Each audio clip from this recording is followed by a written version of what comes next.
Hello, how are you? Welcome back to Coffee with Emma. How are you doing? Before I start today, may I ask that you please, just press the subscribe button. Please subscribe to my channel. I know you watch me and I know you're my faithful supporter, please, but I would like you to subscribe to my channel. And for those of you who don't listen to me on podcast, I've got a very interesting podcast out this week. So please stop by and listen. There are some things on the podcast that I don't put on YouTube because I don't for different reasons, because they're sensitive, because of who it involves. I don't want their face on, and it's just sometimes you just want to talk about other things that really don't need to put it. We don't need a face to it.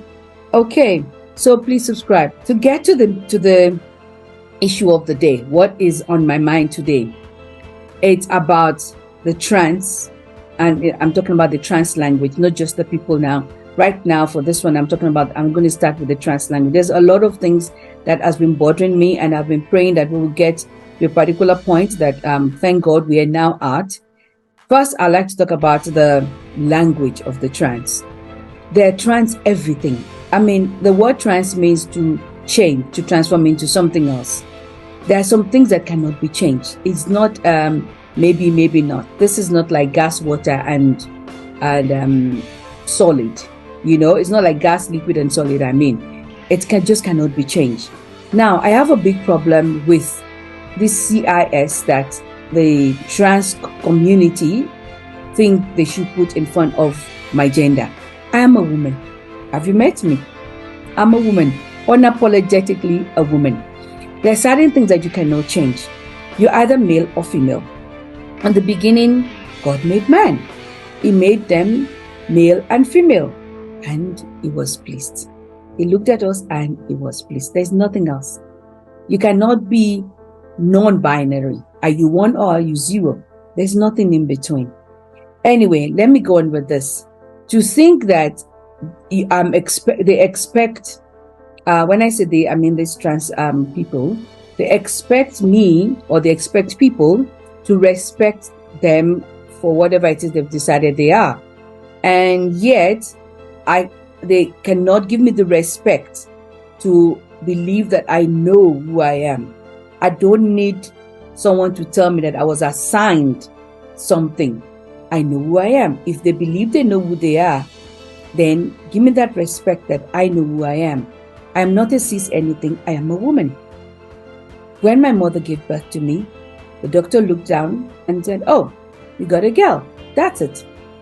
There is no reason for me to doubt who I am or to want to change who I am.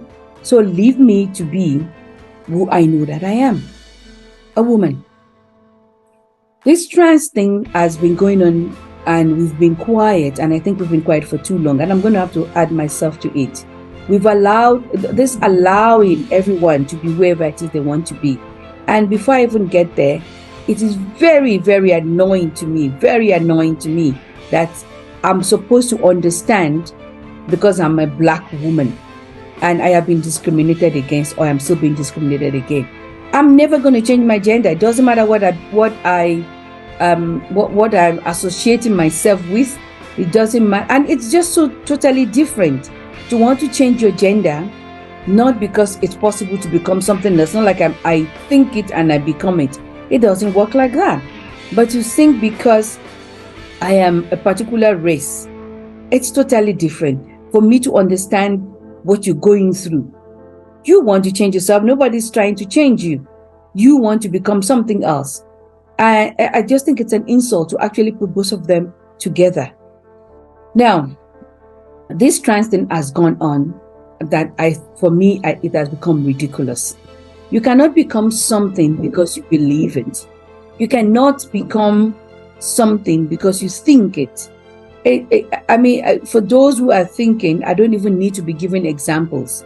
I cannot become a butterfly because it's so beautiful, and I like the fact that it's free. Butterflies are free; they fly wherever they want to go. It's different from me to think I am a dancer and I can become a dancer because I just love dancing. And I love when I see people who are so graceful, not ballet now, but just even hip hop, And I like the way they can control their body. That core muscle that control they have over their body, over their muscles, is beautiful. Yes, then I can go learn how to dance properly. That's a different thing. Now, I use an example of this man, a Norwegian who has decided, or he believes that he is a woman. And then he went on to the ridiculous. He believes that he's a woman in a wheelchair. He believes there's a paralyzed woman and he's a wheelchair. This is an able-bodied man. Nothing wrong with him. He's got a family. I wonder what his wife thought when he woke up and said, I'm going to be using a wheelchair. Anyway, he's got a family and he's decided he's going to go around in a wheelchair. And he does. Just like I think the other thing is an insult, I think this is an insult, and very, very painful one, I think, to people who actually are paralyzed, who don't have the choice to rest their legs, because he said that in an interview that he can rest his legs and focus on other things. People who are actually paralyzed do not have the choice to rest their legs and do other things. They don't have the choice to get to the bathroom and stand up and use the bathroom properly. They don't have the choice to not park in a disabled parking. But I think is making a mockery of it. You know, that's really my thinking. That's making a mockery of something that is a serious challenge for other people, just because he thinks so. So he goes out to buy a wheelchair and then he sits and goes around in it, wears a woman's dress, and that makes him female. If you really want to be a woman, you need to go through a period. You need to have a period. You need to menstruate for at least 3 months. 1 week every month, you need to have a period. You need to go through period pains. You need to be like all the other women who have done it. And if after those 3 months, you still think you're a woman, I think we might actually give you credit. But you're not a woman just because you think so. Those women who says, no, those men, not even women this now. So those men who say they are trans and they now live as a man, but have not removed their ovaries, they have not removed their uterus, but they believe that they are men. And then when they feel like, though some of them, they felt like having children and then they give birth. You can't be either or. It's either you're male or you're female. So you've kept all the things that make you a woman, but you don't identify, but you're not a woman. That word identify actually irritates me. But you believe that you're not a woman. You were born in the wrong body. But this wrong body that you were born in is the same one that has allowed you, as a man that you believe that you are living as, to give birth. You know, when I heard that thing, there was that the first man that gave birth, I didn't know then that it was actually a woman living as a man. And others have done it after him. So they're living as, outwardly, they're dressed and all of that, living as a man. But they've kept everything that makes them women. So they have babies. It's not a miracle. It's not a science. It's not a science. What would I say?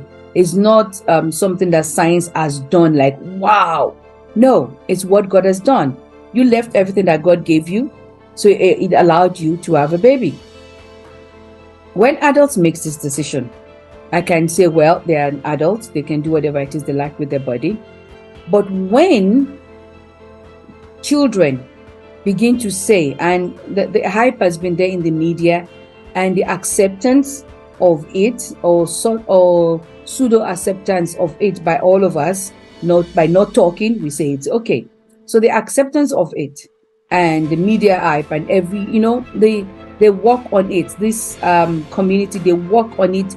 They work on it religiously, I would say, to make themselves heard. They say they want to be left alone, but they never quiet. So they work on it to make themselves heard, to make it seem like it's the thing, but it is not. So you have children who are now identifying, who are now saying they were born in the wrong body, and parents, for whatever reason, who have not said, sit down. If you think that is if you think that is who you are, wait until you're an adult. We gave birth to a boy or we gave birth to a girl, and we will wait. We are willing to wait for you to grow up and then decide what you want to do. But as long as you are living in our house, As long as you're my child, and you'll always be my child, let's wait. Let's see what's going to happen. There's a very painful case of a girl on YouTube now. She, at 15, her name is Chloe. At 15, and before 15, I guess, 13, 14, she felt she was a boy. People told her she was a boy, whatever it is. She was a tomboy, probably. That's all we used to say, you're a tomboy. And then you outgrow it. Anyway, at 15 or at 14, she decided to go through the changes and surgically got her breast removed. A year later, a year after she had her breast removed, she changed, but she realized it was just something she was going through. She wasn't a boy, she's a girl, but she's had it surgically removed, totally removed. There was nothing to do.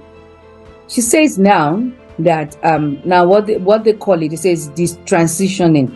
So first you change from what God made you, from a boy to a girl, from a girl to a boy. Mostly I think it's the girls that have the double mastectomy. So you change from a girl to supposed boy, and now when they want to go back to the sex that they were born with, the gender they were born with, not what they were assigned, the gender they were born with, they are now saying they are transitioning to be who they've always been, who God has made them.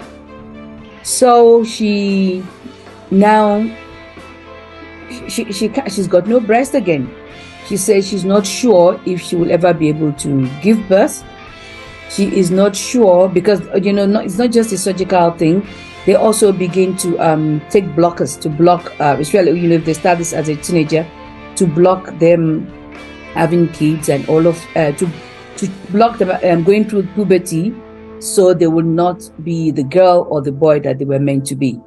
So now she has she says when she pees, she can never pee totally at the same time. She always knows that there's something left behind. She has blood clots in her urine. These are all the things that don't come out. These are all the things that are not said by those who are giving all this hype. Just in the last 1 month, this is March. So just in the last 1 month, there are 2 people now who are suing, and I'm so glad this is happening, who are suing the medical people who operated on them. They are suing them for cutting off the parts of their body. They're suing the doctors who operated. They're suing the medical people who assisted. They're suing maybe even the therapists who counseled them and said, yes, this is who you are. And I think this needed to happen, because the first thing that doctors are supposed to do, according to the medical oath, is first, do no harm. Why would you cut off a perfectly healthy body part? Why? There was nothing wrong with it. There was no reason. It wasn't diseased. It wasn't going to be diseased. It didn't have any problem. Why did you cut it off? And also, I think, apart from those people getting up and saying, you're going to answer for what you did to me. Maybe I was having a nervous break. I mean, we don't say people who have nervous breaks and they should remove their brain because they had a mental breakdown. We don't say that. We don't remove it. When they say they have pronouns, there's so many things that bother me about this. When you say you should be addressed by a pronoun, and I get so frustrated when I'm going through something and they say, what pronouns you want to be addressed as? I'm a woman, I'm female. It's a she and a her. I don't need to be giving you. It's an English word. It's a she, it's a her, it's a him, it's a his, it's a he. You cannot, as one person, say you are they, unless they want to invent another language entirely. As the English word is, to say that you are they means there is more than one of you. You are plural. As a Christian, that is very disturbing. When you say you're plural, there is more than one person living inside of you, is what it says to me. That is very disturbing, because that's something else living inside of you. It's not you. It's not just you anymore. In the Bible, it says that he has legions living inside of him. That's not normal. That's not normal. So when one person wants to be addressed as they, I'm concerned. There are people who actually have a medical problem, who actually have an identity issue, who are dissociative identity. You know, they have a problem not knowing who they are. They have a problem not seeing themselves as they are. I think it's DID, dissociative identity disorder. It used to be something about you not understanding what your body is, who you are. And then all of a sudden, people are hijacking it. They are making it, they're making it a costume for themselves. Those who are in this position and who think I'm being unfair, I think you should let me also have my own voice. If you want me to listen to you, you should listen to me. I shouldn't be made to feel bad, to feel guilty, because I cannot go with what you're saying. It's like you saying I cannot have my own faith, my faith as a Christian. I cannot live by it because you want me to be something else. You want me to understand you. No, this is who I am, and this is what I am, and I have no apologies about it. I'm a Christian, I'm a woman, and what I believe is what I believe. I feel it's just such a tragedy, and I really don't know how many children have gone through this transitioning, how many children have actually had operations that cannot be reversed. Because when you have an irreversible operation, and then you realize that it was not necessary, it's painful. It's very, very painful. It's very, very painful. I had an operation here. You can see it was it was years ago. To be fair to my doctor, he did say to me that I could take some medication, and I will have to take this medication for like a long period, and what was being operated on should be resolved. I wasn't ready. I hate taking pills. I'll take an injection any day. So I wasn't ready to take this long way. I was like, okay, how long? We'll say, oh, just like a 15 minutes up, we'll take it out and whatnot. And I said yes. In the end, I had this operation without going for a second opinion. I had the operation, and I still had to take the meds for six to 8 months, I think. Because the operation didn't take out everything that was necessary, and in the end it wasn't necessary for me to have it.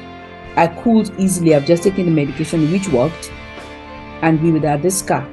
But thank God it's not something that affected other parts of me. You understand what I'm saying? So we have all of this going on. We have, I think that should need to be, this one needs to be a whole other episode. We have churches in America, at least that's where I know for now, where they're not gay churches, but where the pastor or the body, for whatever reason, seems to think in order to be inclusive, they need to make a mockery of God. That's the way I see it. They need to become a rainbow, whatever it is. They need to bring in gay people into church for them to be inclusive. And then they bring this. I'm sure there are lots of people who are gay who are not flamboyant, but they bring in these people. You need to go online and you'll be shocked. You see people who are outrageously dressed, who are almost naked on the pulpit.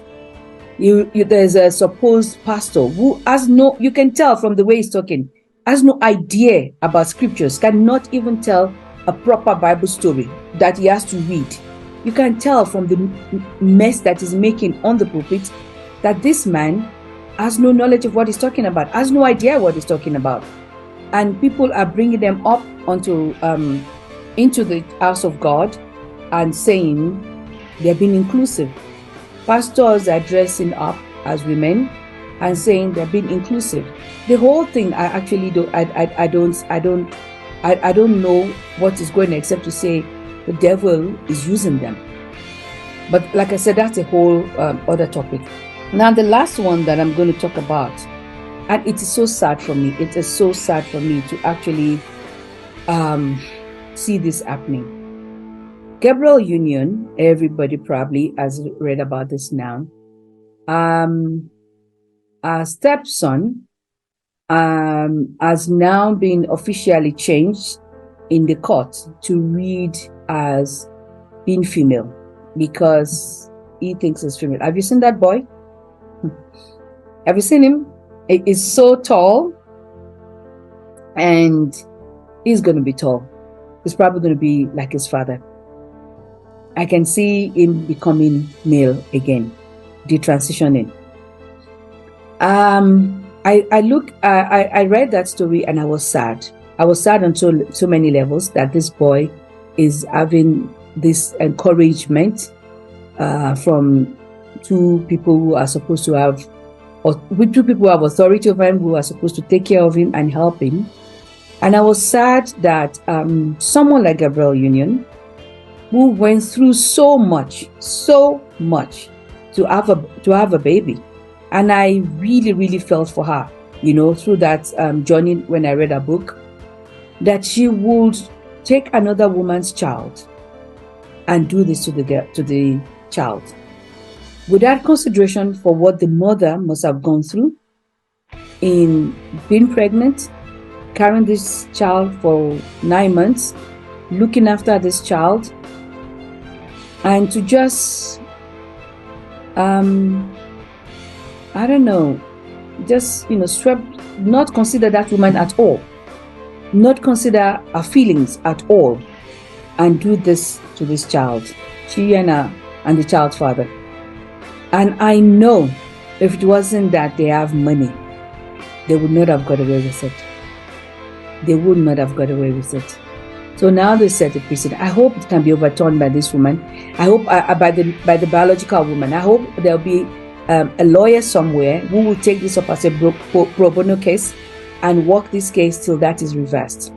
She gave birth to a son, and you're now telling her, you're changing it legally before this boy is 18. You're now telling her that she doesn't have a boy, she has a daughter. And she has no say whatsoever in this. There needs to be a stop to this. I'm not a cis anything. Neither are you. You're either male or female. It's been Coffee with Timmy.